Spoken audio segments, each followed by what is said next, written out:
So what happens when a really crucial security alliance just starts to fracture from the inside? We're talking about a partnership that was literally designed to keep the peace in Asia, and right now, it's facing a crisis that could totally reshape the entire region.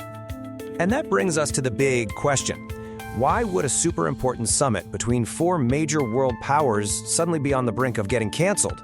Well, the answer pulls back the curtain on a deep, deep fracture in a key relationship, and the fallout could be huge for the entire Indo-Pacific.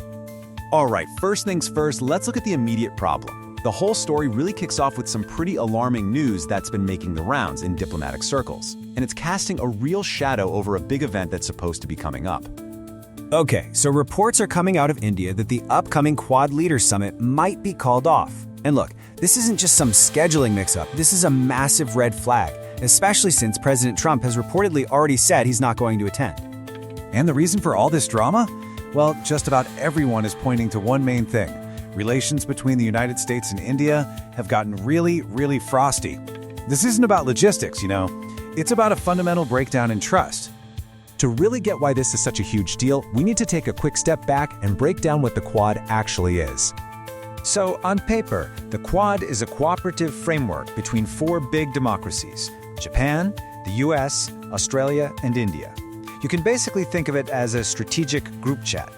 Now, the Quad's official mission statement is all about promoting a peaceful and stable Indo-Pacific. But, let's be honest, everyone knows what the unstated goal is. It's really meant to be a democratic counterweight to China's growing military power in the region. And this right here is the heart of the whole issue. The entire Quad framework, the whole thing really depends on the strength of the US-India partnership. They're the engine of the alliance, and if that engine starts to sputter, the whole vehicle is in serious trouble. So what's causing this engine to stall? Let's get into the specifics of what this US-India rift is all about. You know, this is definitely a two-way street. From the American side, the big complaint is that India is buying up huge amounts of cheap Russian oil, especially with the ongoing conflict in Ukraine. But from India's point of view, they've got two major problems: a punishing 50% tariff the US slapped on them, and a real resentment over what they see as America trying to meddle in their very sensitive dispute with Pakistan. For India, this really goes way deeper than just a few policy disagreements. They see these actions by the US as a direct challenge to their core foreign policy, which they call strategic autonomy. It's this long-held principle of not formally aligning with any single superpower so they can maintain their independence.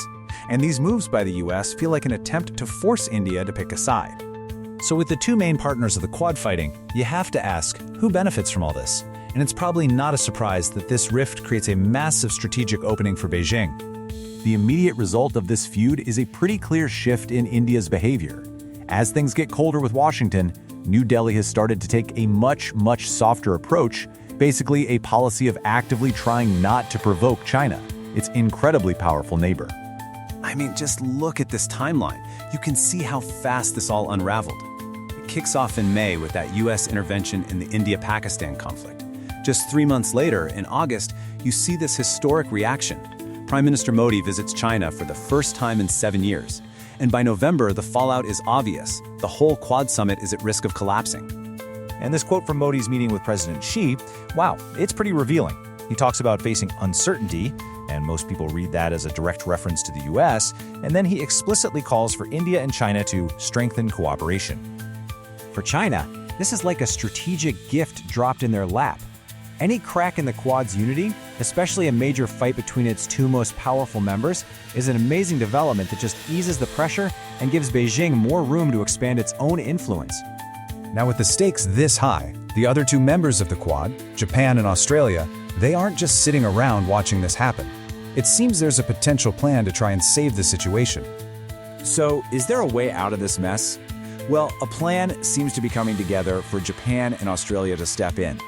The idea is for them to mediate, to try and cool things down, and ultimately to arrange a really critical meeting between Modi and Trump to try and fix the damage. And the goal here is so much bigger than just saving one summit.